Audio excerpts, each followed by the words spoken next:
Boa tarde, meu nome é Amanda Mildenberger e minha colega Tatiara Gris.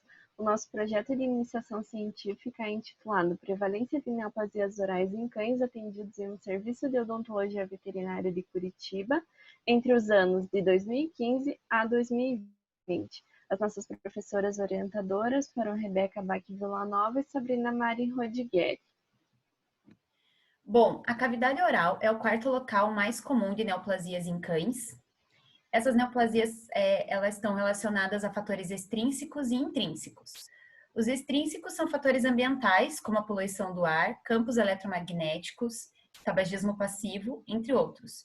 E os intrínsecos estão relacionados à raça, padrões raciais, sexo e idade dos animais.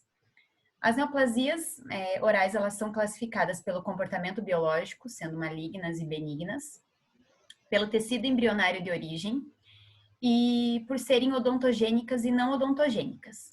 As neoplasias odontogênicas, elas têm origem a tecido dentário e as não odontogênicas nos outros tecidos orais, exceto os tecidos dentários.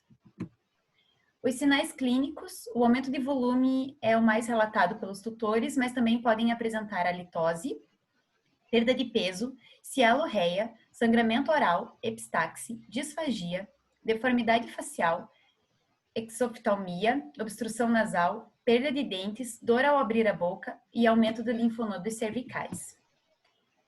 O diagnóstico precoce é muito importante e ele é composto pelos sinais clínicos mais a palpação de linfonodos regionais. Existem poucos estudos epidemiológicos no Brasil, e esses estudos são muito importantes para a realização de um melhor diagnóstico, prognóstico e tratamento da doença. Com relação à metodologia, foi realizado um estudo retrospectivo em um serviço de odontologia no Hospital Veterinário Clinivet, em Curitiba, no Paraná. Foram acessados prontuários de janeiro de 2015 a junho de 2020 e foram selecionados pacientes com nódulos ou tumores orais que foram confirmados com neoplasias por exame histopatológico. As informações foram coletadas e organizadas em uma planilha do Excel com os seguintes tópicos: peso em quilogramas, sexo, raça, idade em anos, tipo histológico e localização da neoplasia na cavidade oral. Ao todo, foram selecionados 41 pacientes nesse período estudado.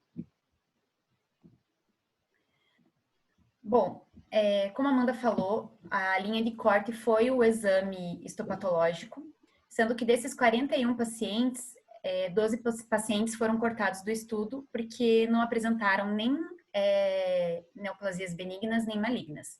Então, 6 apresentaram hiperplasia gengival, 2 pólipo fibroepitelial, um caso de hiperplasia fibroepitelial, um caso de hiperplasia, um caso de osteonecrose focal e um caso de cisto odontogênico. Então, ao todo, foram englobados 29 casos de neoplasias, tanto benignas quanto malignas, 23 deles benignas, sendo que 20 foram classificados como fibroma odontogênico periférico e 3 casos de ameloblastoma, que são esses 23 casos de neoplasias benignas. O restante foram 2 casos de melanoma oral, um caso de carcinoma espinocelular, um caso de hemangiosarcoma, um caso de condrosarcoma e um caso de neoplasia maligna de células redondas. O fibroma odontogênico foi a neoplasia mais prevalente no nosso estudo, contando com 69% dos casos. O fibroma engloba o epúlide fibromatoso e ossificante. Ele tem origem no ligamento periodontal e possui diversos graus de ossificação. No nosso estudo, as fêmeas foram mais afetadas do que os machos, porém a literatura cita que não há predileção sexual. A idade geriátrica foi a mais afetada, colaborando com a literatura, e o local foi o corpo da maxila, sendo os pré-molares inferiores os mais afetados. O ameloblastoma cantomatoso foi a segunda neoplasia oral benigna mais prevalente no nosso estudo, contando com cerca de 10% dos casos. Nesse estudo, somente fêmeas foram afetadas, porém a literatura cita que não há predileção sexual. A idade média dos cães foi de 7 anos, sendo eles principalmente cães de média grande porte. A localização mais prevalente dessa neoplasia foi a maxila, sendo o corpo e a região rostral as mais afetadas. O melanoma foi a neoplasia maligna mais prevalente no nosso estudo. Ela ocorre por mutação dos melanócitos na epiderme. Não há predileção sexual, segundo a literatura, porém, no nosso estudo foram encontradas somente fêmeas.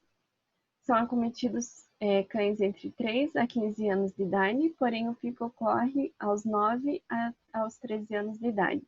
O local mais afetado é o ramo mandibular e porção rostral da maxila. O nosso estudo foi realizado no centro odontológico, por isso nós encontramos 79% de neoplasias benignas. Estudos que são realizados em centros oncológicos contam com uma prevalência maior de neoplasias malignas. Por isso é tão importante o acompanhamento odontológico periódico para a prevenção dessas neoplasias ou para controle da neoplasia enquanto ela é benigna. Bom, para concluir nosso trabalho, a incidência e a prevalência tanto de neoplasia maligna quanto benigna pode ser corroborada com os estudos já realizados sobre essa doença. Apesar de muitos autores considerarem as neoplasias malignas as mais comuns, não foi isso que a gente constatou no nosso estudo.